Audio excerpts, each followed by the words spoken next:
Good day, learners, and welcome to today's video where I'm going to be going through a prelim prac from last year for both DBE and IEB. I'm going to be starting with question 1. Now, the IEB paper, you see it's more or less the same in terms of instructions, your data files. This is what I was talking about relating to our data files here. You can see we've got question 1 through 7, and then they show you what's in the question 1 folder, question 2, question 3. So you have to go through the same route. This is what I was talking about. In question 1 in your IEB paper, IEB prac paper, it will be file and folder management. So let's go and work through that and see. You'll see they ask you similar questions to question 7 from the DBE. Right, so we're going to the question 1 folder, and the first thing they ask us is, let me just get this up here. They want us to insert our name and surname in the space allocated in the Q1 answers file. So Q1 answers, we're going to open that up, and please, where it says you need to enter your name and surname. I've seen people not do this. I mean, it counts for a mark. Enable file name extensions if not already enabled. Now, take a screenshot of the File Explorer ribbon showing where you enable or disable file name extensions. Insert the screenshot into the document Q1 answer file. Crop the image showing only the relevant information in the ribbon. Okay, so we want to enable file name extensions. Now, if we haven't done that, we can go to View. We can go to Show and File Name Extensions, right? So I'm just taking it off. I'm going to go through that again. So Show, File Name Extensions. There we go. I now have all the extensions. So I'm going to get a mark for that, but now I need to prove this. Okay. So what do they say to me? Take a screenshot of the File Explorer ribbon. This is our ribbon, showing where you enable or disable file name extensions. So in other words, I've got to do this. I've got to go print screen and then show. That's where I've done that. Then I've got to go into the Q1 answers file. They want me then to paste that screenshot in there. And they said they want me to crop if necessary, so that I only show what's relevant. So take all of that out. And that should be fine. Next question.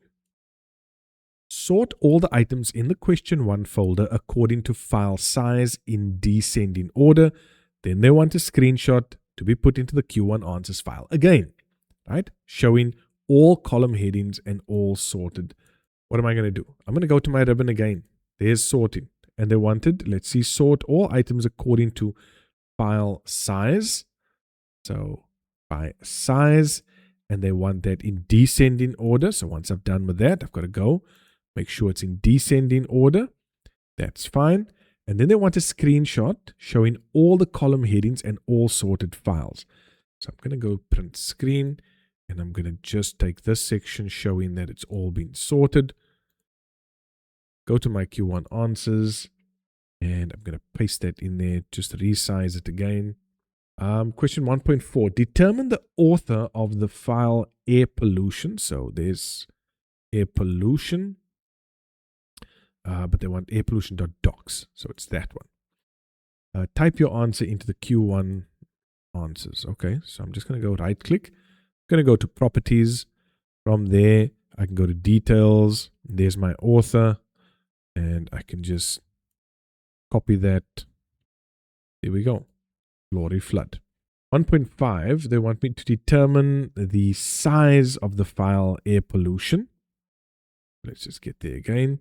pp.pptx. In other words, this is a PowerPoint file in megabytes, they say. Type your answer into the Q1 answers. So let's find air pollution. There we go. pp. We're going to right click. We're going to go to properties. And you can see there the size. Now, please, they'll be specific if they want size on disk or they want size. In this case, we're fortunate, it's basically the same size in megabytes. So 6.76, and we're just going to go here, and we're going to go 6.76 Megabytes. Please don't forget the megabytes, because they do say in the question they want it in megabytes. In the Q1 answers file document, type or paste the full computer path to the question 1 folder. See what I'm doing? Right click on the folder. I'm going to go copy as path. I'm going to go to my Q1 answers, and that's 1.6. And I'm just going to go paste. Right, next one. They say to me, move all word processing documents and PDF files. So word processing documents and PDF files into the archive documents folder. Do not move the Q1 answers document. Now, I can go up here to my search and I can do star.pdf. What this is going to do, it's going to show me all the PDFs. And what do I need to do? I need to move it. In other words, I need to cut it. And I'm going to paste that into my archive documents. Then I'm going to go and look for all my Word documents, except the Q1 answers. And I'm going to go paste that in there. Next one, they want me to extract or unzip the file air pollution. So there's air pollution.unzip into its own default folder. Okay, so all we're going to do is we're going to right click on it and we're going to say extract all, leave it as is, click extract, let it run through the process it needs to, and then we are done with that.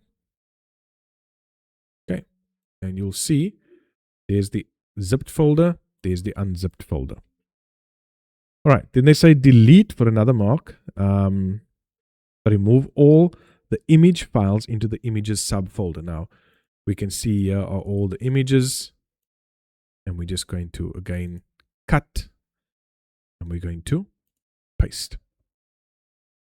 Then for another mark, they want us to delete the air pollution unzip.zip. So we're just going to, we've already extracted that. We're going to delete that. That's done. Then they want us to change the properties of the file pollution.txt. That's this one. So that it becomes read only. So we're just going to right click. We're going to go to properties, read only, apply, OK. And our last question for our 16 marks, it says hide the solutions to pollution folder. So there's our folder, and all we're going to do is we're just going to go to properties. We're going to go hidden, apply, OK, done. Now, to make sure we've done that, if I go view, show, and I take off hidden items, it's gone. And folks, that's the IEB question 1. Now you can see the difference between the IEB and DBE. So let's now go into Word.